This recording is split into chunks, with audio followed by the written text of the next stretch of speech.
So it's hard to narrow down what are the happiest moments, but I'd have to say um, moments where I traveled overseas, especially seeing places for the first time, um, moments where I fell in love or thought I did, um, moments when I was making music with my band, and I still have those moments, moments with my dad, with my sister, with my friends. Um, so those are some of the happier moments. Oh, my dog.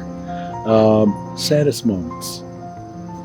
When I lost my dad, when I lost my dog, and as I start to lose some of my friends. Not real complex, it's the ebb and flow of life.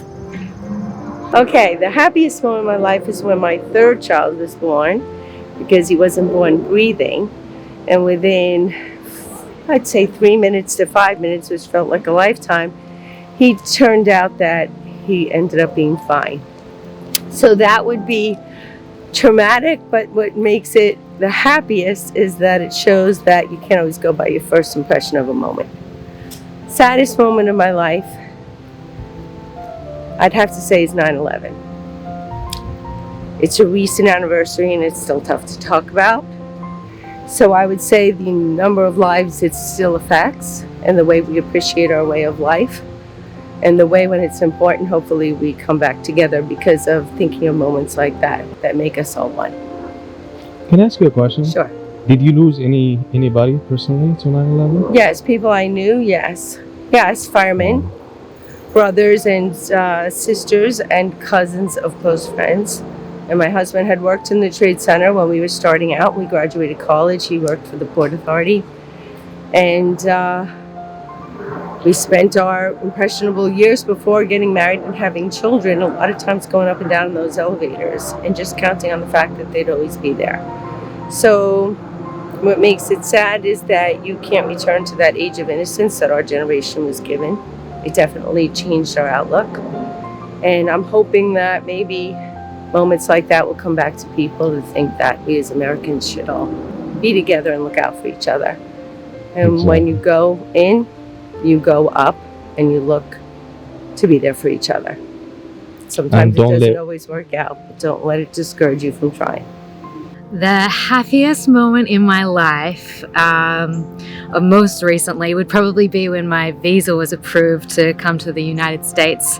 I actually got stuck in Canada.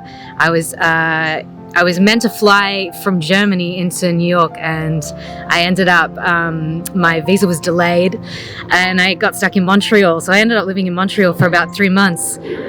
So by the time I made it to New York, it was pretty exciting.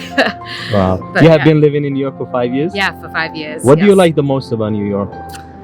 I'm a musician, Okay. so the arts here and the culture here in the arts. I particularly like Brooklyn. I've lived in 5 different neighborhoods here now, and just being a part of that and being able to contribute to it's been awesome. Wow. Did you miss Australia? I miss Australia, but I think here is where I need to be for the moment. Yeah, Amazing. I went back home just after the pandemic. Probably about 8 months ago, so it was good to get back and see everybody. But yeah, New York is one of a kind.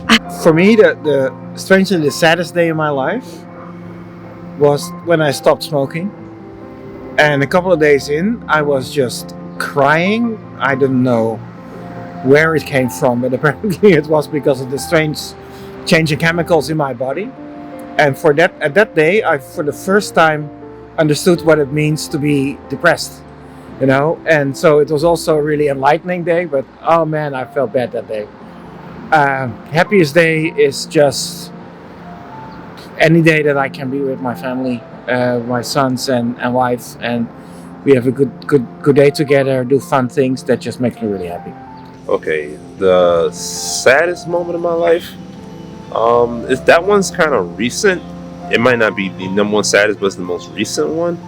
Is when I realized, I had a really bad addiction to something, and it was the realization of it. Just like doing the research on it, seeing like the symptoms of it, Right. and then just reliving the last couple of years, and you just seeing how long you were dealing with it, but not really paying attention to it. And they seen like how bad it really got, and just how long it was that way. And like the saddest part is when you realize that you do have an addiction and then you try to stop. When you try to stop is when you really see just how bad it is. I mean, like, bad. How far you have gone. Yeah, and that really scares you because you used to read about stuff like this and watch it in movies. So to experience that in real life that's really different. Now on to what was the happiest moment of my life. I don't know if I can name one, but just recently I went to Dominican Republic for 7 days.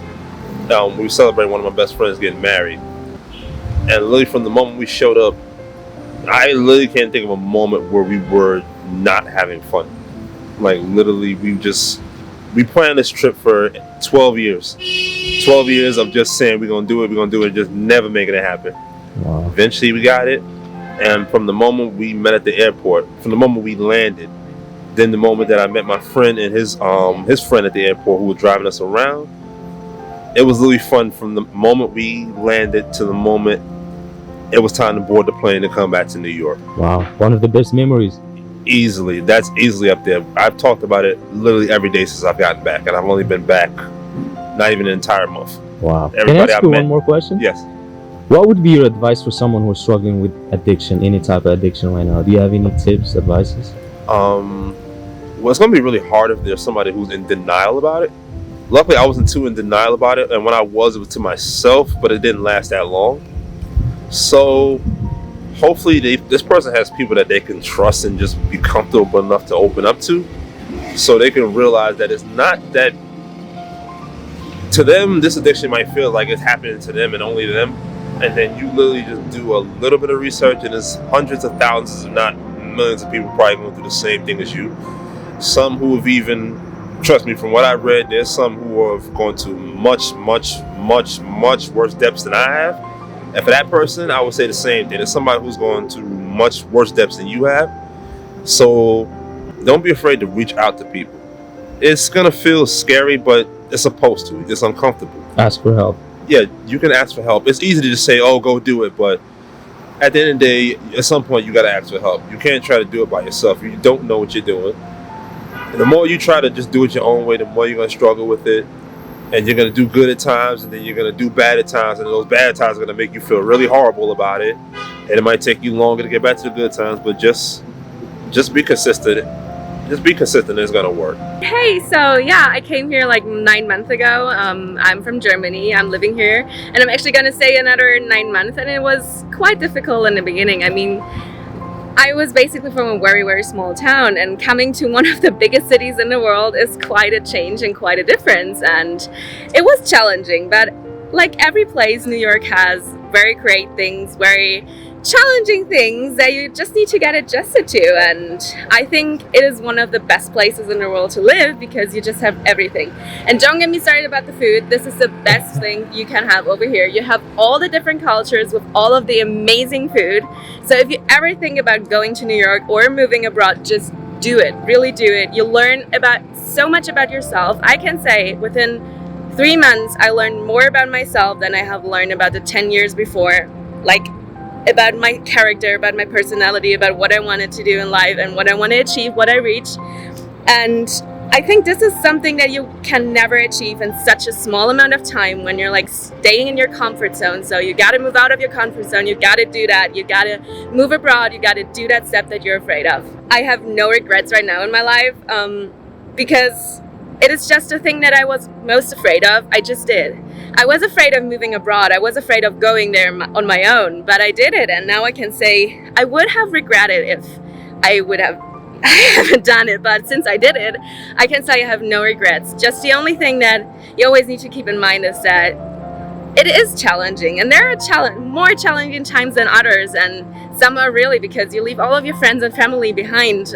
If it's like for a short term or for a longer term, but it is an amazing experience, and you grow as a person, and you will learn to appreciate the connections and the friendships and your family even more the further you are away, because you learn to appreciate character traits or whatever they can share with you. Wow, that's so amazing. Thank you so much. You're welcome.